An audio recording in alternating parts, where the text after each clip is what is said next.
El mes de diciembre, como fue un poco el año pasado, donde tuvimos la tercera ola, bueno, este año también hubo un incremento sustancial, exponencial, diríamos, de casos de COVID, que veníamos hasta septiembre, octubre bastante tranquilo, con muy poquitos casos, inclusive tuvimos meses de no ver ninguno. Diciembre explotó la cantidad de casos en forma exponencial, obviamente no solamente acá, sino en todo el país. De todas maneras, obviamente la evolución en términos de complejidad de la patología, la verdad que por lo menos hasta ahora los casos suelen ser leves, sintomáticos, con todos los síntomas que ya sabemos, pero en general casos leves, sin complicación.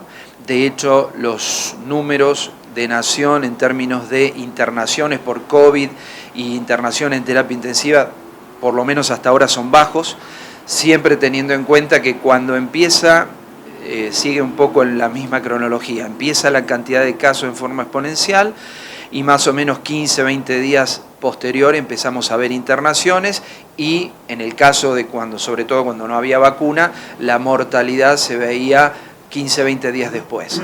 En este contexto, bueno, la internación es muy poca y ha habido casos, en Nación registrados casos de muerte por COVID, pero digamos, comparativamente a lo que ha sido en las olas previas, es mucho menor. Obviamente tiene que ver esto, sin lugar a dudas, a algún tipo de inmunidad de rebaño que se refiere, por la cantidad de olas que ha habido, por la vacunación. De todas maneras, estamos con números bajos de vacunación.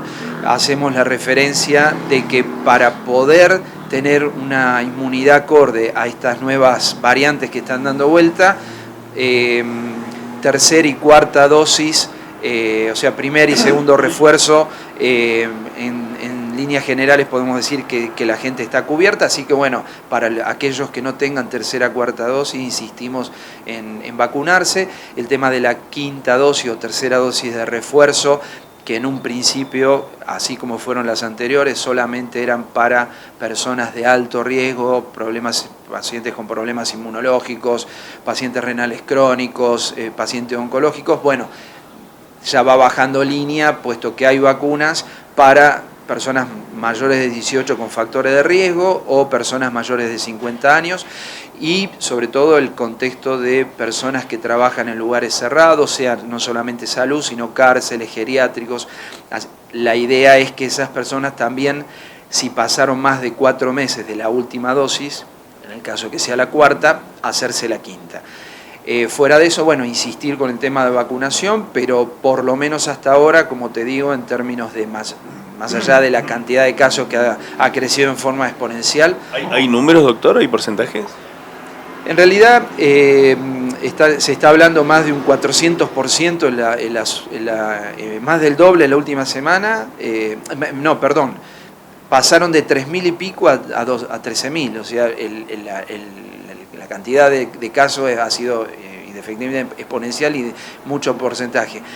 Pero de todas maneras hay que tener en cuenta esto en los lugares donde hay un testeo importante, en términos de protocolo. En principio el testeo, que era la consulta de las últimas semanas de la gente, ¿dónde me voy a testear? Entonces uno le decía, depende, primero que te vea el médico, pero no es para todo el mundo el testeo, no es lo mismo que lo que fue primera, segunda y tercera ola.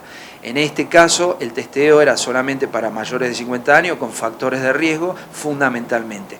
O en el caso que el médico, por el tipo de características del paciente o de síntomas, definiera hacer un testeo. Si no, en definitiva es, ante la sospecha, son 10 días, de los cuales los 5 primeros días, sobre todo los días sintomáticos, el paciente debería aislarse, evitar estar en contacto de ser en su domicilio con otras personas y sobre todo si son factores de riesgo, tratar de estar aislado, de tener ventilación en el lugar donde está, obviamente utilización de barbijo y cuidados de higiene, lo elemental, y obviamente en el caso de evitar ir a un lugar laboral, ¿no es cierto?, sobre todo los primeros 5 días. Después, si la persona está asintomática, o sea, no tiene síntomas, a partir del 5.º día, con los cuidados pertinentes también, pero podría ya asistir a su lugar de trabajo.